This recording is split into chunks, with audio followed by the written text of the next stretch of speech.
Hello everyone, ലോഗ്രാറിൻ്റെ പുതിയൊരു ക്ലാസ്സിലേക്ക് ഏവർക്കും സ്വാഗതം. നമ്മൾ 10th പ്രിലിംസ് ബേസ് ചെയ്തുകൊണ്ട് ക്ലാസ്സുകൾ മുന്നോട്ട് പോയിക്കൊണ്ടിരിക്കുകയാണ്.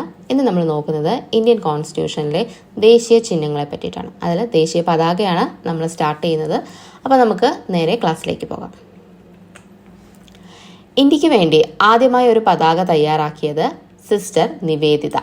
വിവേകാനന്ദന്റെ ശിഷ്യയായ സിസ്റ്റർ നിവേദിതയാണ് ഇന്ത്യക്ക് വേണ്ടി ആദ്യമായി ഒരു പതാക തയ്യാറാക്കിയത്. എന്നാൽ ആദ്യമായി ഇന്ത്യയിൽ ഒരു ത്രിവർണ്ണ പതാക ഉയർത്തിയത് ആരാണെന്ന് ചോദിച്ചു കഴിഞ്ഞാൽ സുരേന്ദ്രനാഥ് ബാനർജിയാണ്. 1906 ഓഗസ്റ്റ് 7 ഇദ്ദേഹം പതാക ഉയർത്തിയത്. ഇത് എന്തിന്റെ ഭാഗമായി വന്നതാണെന്ന് ചോദിച്ചു കഴിഞ്ഞാൽ 1905 സ്വദേശി പ്രസ്ഥാനത്തിന്റെ ഭാഗമായി രൂപകൽപ്പന ചെയ്ത ഒരു പതാകയായിരുന്നു ആദ്യത്തെ ത്രിവർണ്ണ പതാക എന്ന് പറയുന്നത്. രൂപകൽപ്പന ചെയ്തത് ആരൊക്കെയാണ്? സചീന്ദ്രനാഥ് ബോസും അതുപോലെ ഹേമചന്ദ്ര കനുങ്കും കൂടെ ചേർന്നിട്ടാണ് രൂപകൽപ്പന ചെയ്തത്. ഇതിനറിയപ്പെടുന്ന പേരുകളാണ് സ്വദേശി പതാക, അതുപോലെ കൽക്കട്ട പതാക, വന്ദേ മാതരം പതാക. അപ്പോൾ കൽക്കട്ട പതാക എന്നതിനെ അറിയപ്പെടാൻ കാരണം ഇത് കൽക്കട്ടയിൽ വെച്ചിട്ടാണ് ഉയർത്തിയിട്ടുണ്ടായിരുന്നത്. അതുപോലെ വന്ദേമാതരം എന്ന ആലേഖനം ചെയ്തിട്ടുണ്ട്, അതുകൊണ്ട് വന്ദേമാതരം പതാക എന്നറിയപ്പെടുന്നു. സ്വദേശി പ്രസ്ഥാനത്തിന്റെ ഭാഗമായി വന്നതുകൊണ്ട് തന്നെ സ്വദേശി പതാക എന്ന് ഇത് അറിയപ്പെടുന്നു. ഇതിലെ വർണ്ണങ്ങൾ ഏതൊക്കെയായിരുന്നു? പച്ച, മഞ്ഞ, ചുവപ്പ്. ഈ 3 വർണ്ണങ്ങൾ ചേർന്നുള്ള ത്രിവർണ്ണ പതാകയായിരുന്നു ആദ്യമായി നമ്മൾ ഉയർത്തിയിരുന്നത്. അപ്പോൾ നമുക്ക് പതാക നോക്കാം. ഈ കാണുന്നതാണ് പതാക. പച്ച, മഞ്ഞ, ചുവപ്പ്. അതിൽ പച്ചയിൽ 8 താമരകളാണ് ഉണ്ടായിരുന്നത്. 8 താമരകൾ 8 ബ്രിട്ടീഷ് പ്രവിശ്യകളെയാണ് റെപ്രസെന്റ് ചെയ്യുന്നത്. പിന്നെ വന്ദേമാതരം എന്ന് എഴുതിയിരിക്കുന്ന ലിപി അതുപോലെ ചോദിച്ചിട്ടുണ്ട്. വന്ദേമാതരം ദേവനാഗരി ലിപിയിലാണ് എഴുതിയിരിക്കുന്നത്. പിന്നെ ഈ ചുവപ്പ് കളറിൽ ചന്ദ്രനും സൂര്യൻ്റെയും ചിത്രവും കൂടെ കൊടുത്തിട്ടുണ്ട്. ഇത്രയും ഒന്ന് ഓർത്തു വെച്ചിരിക്കുക. ഇന്ത്യക്ക് വേണ്ടി വിദേശത്ത് ആദ്യമായി ഒരു ത്രിവർണ്ണ പതാക ഉയർത്തിയത് മാഡം ഭിക്കാജി കാമ. പക്ഷെ ആ സെയിം പതാകയല്ല ഉയർത്തിയത്, മറ്റൊരു പതാകയായിരുന്നു. അതിൽ 8 താമരയ്ക്ക് പകരം 1 താമരയേ ഉള്ളൂ. ബാക്കി നക്ഷത്രങ്ങളാണ്. 7 നക്ഷത്രങ്ങൾ സപ്തഋഷിമാരെ സൂചിപ്പിക്കാൻ വേണ്ടിയിട്ടുള്ളതാണ്. പിന്നെ വന്ദേമാതരവും സൂര്യനും ചന്ദ്രനും ഒക്കെ ഉണ്ട്. എന്നാണ് ഇത് ഉയർത്തിയത്? 1907 ജർമ്മനിയിലാണ് ഇത് ഉയർത്തിയത്. ജർമ്മനിയിലെ സ്റ്റുഗാർട്ടിലാണ് ഉയർത്തിയത്. എവിടെയാണ് ഉയർത്തിയതെന്നും എന്നാണ് ഉയർത്തിയതെന്നും ഒക്കെ ചോദ്യങ്ങൾ വന്നിട്ടുള്ളതാണ്.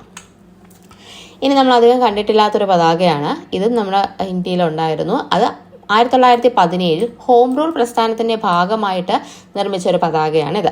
ആനിബസറ്റും തിലകവും ഒക്കെ ചേർന്ന ഹോം റൂൾ പ്രസ്ഥാനത്തിന്റെ ഭാഗമായി വന്ന പതാകയാണ്. ഇതിൽ 5 ചുവപ്പ് സ്ട്രൈപ്സും 4 പച്ച സ്ട്രൈപ്സും ചേർന്ന ഒരു പതാകയാണ്. ഇതിലും 7 നക്ഷത്രങ്ങളുണ്ട്. 7 സപ്തഋഷിമാരെ സൂചിപ്പിക്കാനായിട്ട് കൊണ്ടുവന്നതാണ്. അപ്പോൾ ഇത് ജസ്റ്റ് ഒന്ന് ഓർത്ത് വെച്ചിരുന്നാൽ മതി, ഇങ്ങനെ ഒരു പതാക ഉണ്ടായിരുന്നു എന്നുള്ളത്. ഇനി 1921 വിജയവാഡയിൽ വെച്ച് നടന്ന AICC നിർദ്ദേശപ്രകാരം പതാക തയ്യാറാക്കിയത് പിങ്കളി വെങ്കയ്യയാണ്. അപ്പം വിജയവാഡയിൽ വെച്ച് നടന്നതിലാണ് നമ്മളൊരു പതാക, ഇന്ത്യക്കൊരു പതാക വേണം, ഇന്ത്യക്കൊരു പതാക, ഇന്ത്യയുടെ ഒഫീഷ്യൽ ആയിട്ടുള്ളൊരു പതാക എന്നുള്ള രീതിയിൽ ആദ്യമായിട്ടൊരു തയ്യാറാക്കുന്നത് പിങ്കളി വെങ്കയ്യയാണ്. ഇതിൽ 2 നിറങ്ങളായിരുന്നു പിങ്കളി വെങ്കയ്യ തയ്യാറാക്കിയത്, പച്ചയും ചുവപ്പും. അത് ഹിന്ദുവിനെയും മുസ്ലിമിനെയും റെപ്രസെന്റ് ചെയ്യാൻ വേണ്ടിയിട്ടാണ് 2 നിറങ്ങൾ കൊടുത്തിരുന്നത്. എന്നാൽ ഗാന്ധിജിയുടെ നിർദ്ദേശപ്രകാരമാണ് ഇതിൽ വെള്ള നിറവും ഒരു ചർക്കയും കൂടെ കൊണ്ടുവരുന്നത്. ചർക്ക പുരോഗതിയെയും വെള്ള ബാക്കിയുള്ള സമുദായക്കാരെ, ഹിന്ദു മുസ്ലിമും അല്ലാതെ ബാക്കി ഒരുപാട് സമുദായങ്ങളുണ്ടല്ലോ, അപ്പം അവരെ റെപ്രസെന്റ് ചെയ്യാൻ വേണ്ടിയിട്ട് വെള്ള നിറവും വേണമെന്ന് ഗാന്ധിജിയുടെ നിർദ്ദേശപ്രകാരം കൊണ്ടുവന്നു. ഈ ഫിഗറിൽ നമുക്ക് വെള്ള കാണാൻ പറ്റുന്നില്ല. ഇവിടെ ഈ മഞ്ഞ ഈ ഭാഗത്ത് വെള്ളയാണ് കേട്ടോ. ചർക്ക വെളിയിലോട്ട് നിൽക്കുകയല്ല, ഇവിടെ വെള്ളയുണ്ട്. വെള്ള, പച്ച, ചുവപ്പ് എന്നുള്ള രീതിയിലാണ് ഈ പതാക വന്നിരിക്കുന്നത്. ഇനി ഇന്ത്യയുടെ ത്രിവർണ്ണ പതാക ഉയർത്തിയ ആദ്യ INC സമ്മേളനം എന്ന് ചോദിച്ചു കഴിഞ്ഞാൽ 1929 ലാഹോർ സമ്മേളനത്തിലാണ് ഇന്ത്യ ആദ്യമായിട്ട് ത്രിവർണ്ണ പതാക ഉയർത്തിയത്. രവി നദിക്കരയിൽ വെച്ചിട്ടാണ് ഉയർത്തിയത്. അധ്യക്ഷനായ ജവഹർലാൽ നെഹ്റു തന്നെയാണ്. അത് ഈ ഒരു പതാക തന്നെയാണ് ഉയർത്തിയിരിക്കുന്നത്. ദേശീയ പതാക അംഗീകരിച്ച INC സമ്മേളനം ഏതാണെന്ന് ചോദിച്ചു കഴിഞ്ഞാൽ അംഗീകാരം നൽകിയത് എന്നാണ്? 1931 കറാച്ചി സമ്മേളനത്തിലാണ് നമ്മൾ ഈ ഒരു പതാകയ്ക്ക് ഇത് നമ്മുടെ ദേശീയ പതാകയ്ക്കാണെന്നും പറഞ്ഞ് അംഗീകരിക്കുന്നത്. ഇനി ഭരണഘടനാ നിർമ്മാണ സഭ ദേശീയ പതാക അംഗീകരിച്ചത്. അപ്പം ഇന്ത്യക്ക് സ്വാതന്ത്ര്യത്തിന് മുന്നേ നമ്മൾ ഇങ്ങനെ ഒരു പതാക അംഗീകരിച്ചു. അതിനുശേഷം നമുക്ക് ഭരണഘടനാ നിർമ്മാണ സഭ INC അംഗീകരിച്ചതാണ് 31 കറാച്ചി സെക്ഷനിൽ. ഭരണഘടനാ നിർമ്മാണ സഭ എന്നാണ് അംഗീകരിച്ചത്? 47 ജൂലൈ 22 അംഗീകരിക്കുന്നത്. ഡേറ്റ് ഇമ്പോർട്ടൻ്റ് ആണ്, ഡേറ്റ് പഠിച്ചു വെച്ചിരിക്കുക. ഇന്ത്യൻ ദേശീയ പതാകയുടെ ശില്പി പിതാവ് എന്നറിയപ്പെടുന്നത് പിങ്കളി വെങ്കയ്യയാണ്. ആന്ധ്രാപ്രദേശ് സ്വദേശി. 1921 വിജയവാഡ സെക്ഷനിൽ നമ്മൾ പറഞ്ഞിരുന്നു പിംഗലി വെങ്കയ്യയാണ് പതാക തയ്യാറാക്കിയത്. ഇതിനോട് തുടർന്നാണ് ഇദ്ദേഹത്തെ പിതാവായി നമ്മൾ കണക്കാക്കുന്നത്. ഇനി സ്വാതന്ത്ര്യാനന്തരം ചെങ്കോട്ടയിൽ ആദ്യമായി ദേശീയ പതാക ഉയർത്തിയത് നമ്മുടെ ജവഹർലാൽ നെഹ്റു തന്നെയാണ് ഉയർത്തിയിരിക്കുന്നത് സ്വാതന്ത്ര്യാനന്തരം.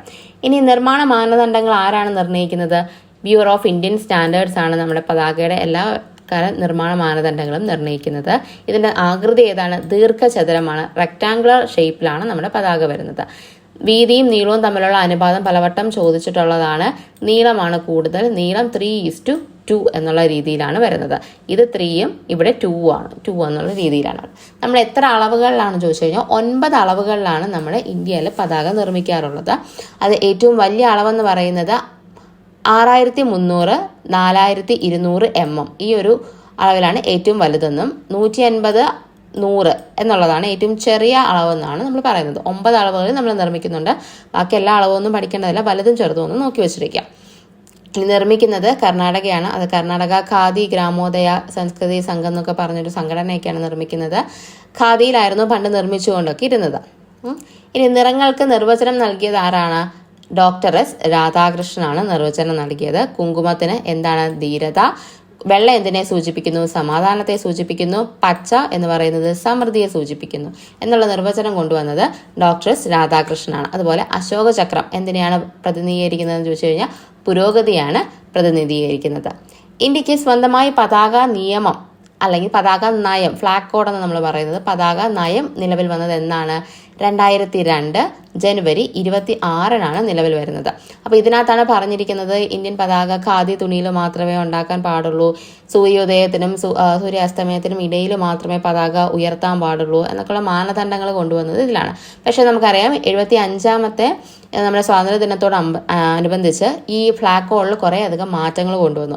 ഇപ്പം നമുക്ക് ഖാദി തുണിയിൽ മാത്രമല്ല പോളിസ്റ്റർ ആയിട്ടുള്ളതും അതുപോലെ തന്നെ മെഷീൻ മെയ്ഡ് ആയിട്ടുള്ള പല തുണികളിലും ഒക്കെ നമുക്കിത് ഉണ്ടാകാനായിട്ട് പറ്റും. അതുപോലെ ഫുൾ ഡേ നമുക്ക് പതാക ഉയർത്താം. ഹർഘർ തിരങ്ക എന്നുള്ള പ്രോഗ്രാമിൻ്റെ ഭാഗമായിട്ട് നമുക്ക് ത്രൂ ഔട്ട് രാത്രിയും ഉയർത്തി വെക്കാം പതാക. പക്ഷേ എന്താണ് അവർ പറയുന്ന ബാക്കി കുറേ മാനദണ്ഡങ്ങളുണ്ട്, അതെല്ലാം കംപ്ലീറ്റ് ആയിരിക്കണം. കാരണം നല്ല പതാക ആയിരിക്കണം, അതിൽ കേടുപാടുകളൊന്നും പാടില്ല, പതാക ഒറ്റ കമ്പിലായിരിക്കണം, വേറെ പതാകകളുടെ കൂടെ കെട്ടാൻ പാടില്ല, അങ്ങനെയൊക്കെ ഉണ്ട്. അതെല്ലാം അതുപോലെ തന്നെയാണ്. ജസ്റ്റ് പതാകയുടെ ഉയർത്തുന്ന സമയക്രമത്തിലും മെറ്റീരിയലിലും ഒക്കെ മാറ്റങ്ങൾ വരുത്തിയിരുന്നു നമ്മുടെ 75ാമത്തെ സ്വാതന്ത്ര്യ ദിനത്തോടനുബന്ധിച്ച്. അത് ജസ്റ്റ് ഒന്ന് ഓർത്ത് വെച്ചിരുന്നാൽ മതി. പതാക നിയമം നയം ഫ്ലാഗ് കോഡ് എന്ന് പറയുന്നത് എന്നാണ് നിലവിൽ വന്നതെന്ന് മറന്നു പോകരുത്. 2002 ജനുവരി 26.